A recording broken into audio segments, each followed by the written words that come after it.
Hi, I'm Laura. I'm the Outreach Manager with the Merck Co+op, and today we are going to learn how to make sweet potato pancakes. So, if you've never tried sweet potatoes before, they are one of my favorite vegetables, and I'm excited that you'll be able to try them. This recipe is pretty easy, but before you get started, remember to wash your hands. If you have long hair like mine, you're going to want to tie it behind your back, and you need to read your recipe, because there are a few steps that you need to prepare in advance this time that you can't make your pancakes without. So if you haven't read your recipe, pause the video now, take a look, and come back. If you have read your recipe, let's just get started. So the first thing you know that you need is your cooked sweet potato. And you could use canned sweet potato too, if that's what you have, or canned pumpkin. But cooking these is really easy. You just need to preheat your oven to 400 degrees with your parent or guardian and put the sweet potato on a baking sheet and just put it right in your oven. You don't have to do anything to it. Let it sit for 30 to 45 minutes, and then you're going to want to test it with a fork. And if you can poke it with a fork and it's soft, it's done. And that's all there is to it. So you let that cool down in your pan, and then once it's cool, you can just peel the skin away. It'll just come right off. So you can see, you just find a little crack, and that skin just comes right off. If it's still just a little bit warm, it makes it easy to make a nice smooth mash with it. You'll just add it to a bowl and mash it with a fork until it's nice and smooth.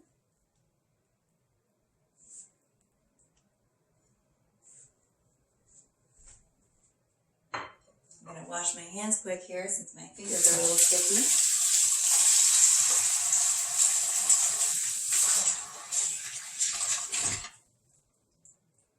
Okay.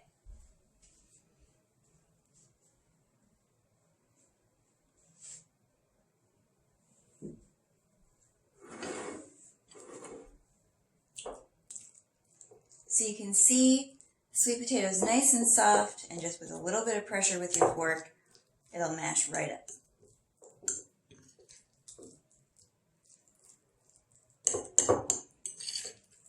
Okay, so your sweet potato is ready. The other ingredient you need to have ready when you start is melted butter. And you can do that in a microwave if you have one, or just on your stove top, but it's important that it's had time to melt and that it's had time to cool back down. Okay? So, you'll gather the rest of your ingredients next.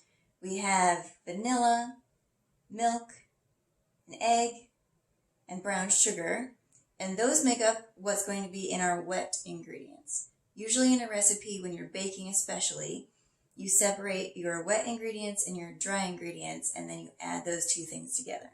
So those are our wet ingredients. And then we have whole wheat flour, all-purpose flour, baking powder, and cinnamon or pumpkin pie spice, whatever you have on hand. So when you have all of your ingredients gathered, we're ready to get started. And first we're going to mix together our dry ingredients. So you need a half a cup of all-purpose flour and a half a cup of whole wheat flour. And I just wanted to show you how you're going to measure your flour, because if you just dip your scoop into your flour bin or your flour bag, it will make your flour compacted. It will get pressed down, and you'll actually end up with more flour than you need, which will make your pancakes tough. So instead, if you use a spoon to fill up your measuring cup, it'll keep that flour nice and fluffy, and you'll end up with just what you need and nothing more. And once you've got it all the way full, you're actually going to take the back of your spoon or a knife and make it nice and flat so you get only what you need. Okay? So I have measured out my whole wheat flour and my all-purpose flour here. We'll add them to a big bowl, along with 2 teaspoons of baking powder. And just like our flour, we want to make sure to get just the amount that we need. So a lot of times baking powder will have a nice edge here, and that will help you level it off. So you scoop it out, and then you level it off, and you have just what you need and no dome. Okay? So we're adding 2 of those.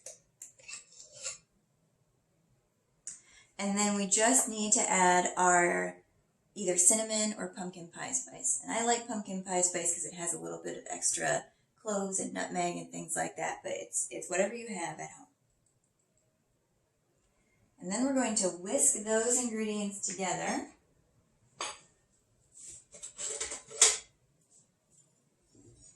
So it's all incorporated, and when we add our wet ingredients to these dry ingredients, we won't have anything in a little pocket. It'll all be evenly mixed together. Okay, so we're going to set that aside, and we're going to mix our wet ingredients together. So, first you're going to add your half a cup of sweet potato. And this, unlike your flour, you're going to want to pack down. So you make sure that you have it all the way full. Okay? Just like that. And then scoop it out and add it to your littler bowl. And then you need 1 cup of milk.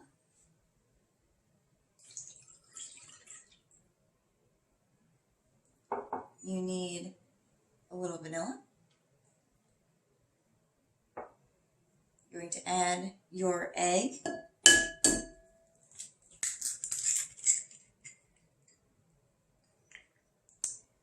And we're going to add our sugar. Now, brown sugar is another one of those ingredients that has a little bit of a trick. So you need 2 tablespoons of brown sugar. And when you scoop it out, you actually want to pack it into the spoon, the same way you did with that sweet potato. So when you go to add it, you're going to want to press it down in there so that it's all the way full and level on the top. So we'll add 2 tablespoons of our brown sugar. We're going to mix that together.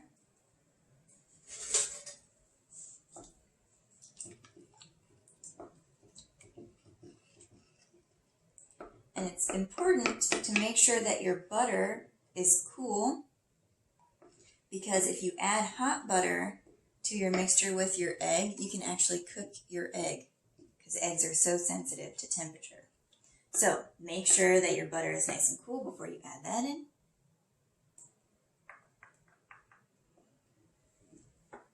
And mix this up really well. Once I kind of have it started, I'm going to use my whisk to get that nice and smooth.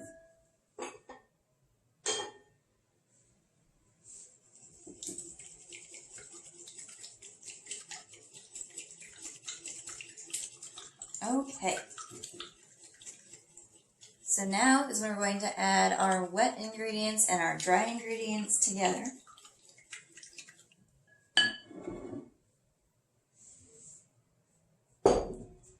So I'm going to just pour this right in here.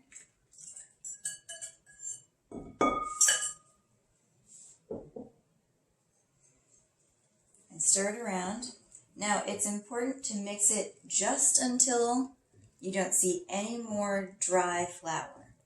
You don't want to mix it too long or your pancakes will get tough.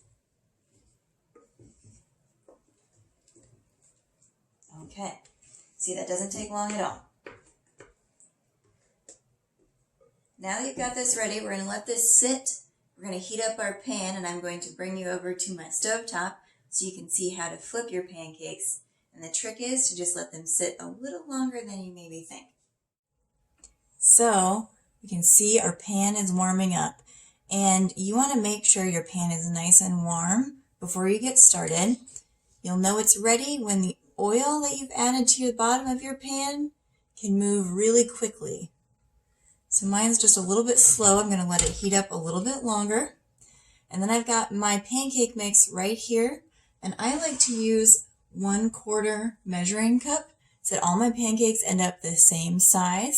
It also is small enough that you don't have too hard a time flipping your pancakes when we're ready. Okay, our pan is nice and hot. Make sure that you're working with a parent or guardian when you're using hot tools or your stovetop like this, okay? We're going to get started. I'm going to show you what to watch for as you make your pancakes. So, we've got our measuring cup. I'm just going to add it. In this first one, I'm going to just add one right to the middle of the pan. Might want to help spread it out a little bit. And now we wait. So our pancake is cooking, and what you're going to notice is that there are little bubbles that start forming in your batter. And that means the heat is rising and forcing its way up through the top, and that's a sign that your pancake is cooking. And we're going to wait until there are lots of little bubbles on top before we try and flip our pancake. Because if we try and flip it too soon, that's when we end up with them getting kind of messy. So we're just going to hold on until we have plenty of bubbles. So I hope you can see we have lots of big bubbles showing up on top of our pancake now. So it's just about time to flip it. I like to use what's called a fish spatula because it's so nice and thin that it's easy to get underneath your pancake to flip it. Now, one of the keys, you might need some help from a parent or a guardian to do this part, is if you move pretty quickly. So you put your spatula underneath and then you can flip it over.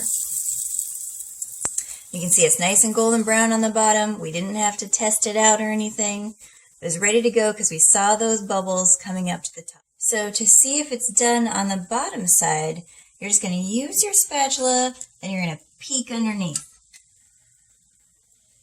And when it looks just about as golden brown as it does on this side, you know that it's ready to come out of your pan. And I like to set a plate right next to where I'm working so that you don't have to go too far. So I'm going to show you one more time. We're going to add about 1/4 cup of our pancake mix to our nice hot pan. You can kind of pat it down if you like, but not too much. And we're going to wait for those big bubbles to appear on the top of our pancake. And now that your pan is nice and hot, it's going to take less time for your bubbles to appear. So this is something you got to keep an eye on with your parent or your guardian so that you don't get a burned pancake. So you can already see little bubbles coming up on the side here, but we're waiting for those nice big bubbles in the middle. Okay, you can see we've got nice big bubbles coming up all around our pancake. So we know that it's done on the bottom and we're ready to flip it. Remember, you're going to move quickly with your spatula right underneath. And then you're going to take it up and flip it over. And you can see my pan was a little bit hotter this time, so it got a little more golden on the bottom. That's okay. Keep an eye on how hot your pan is getting. You might need to turn your heat down just a little as you go, because your pan will keep getting hotter.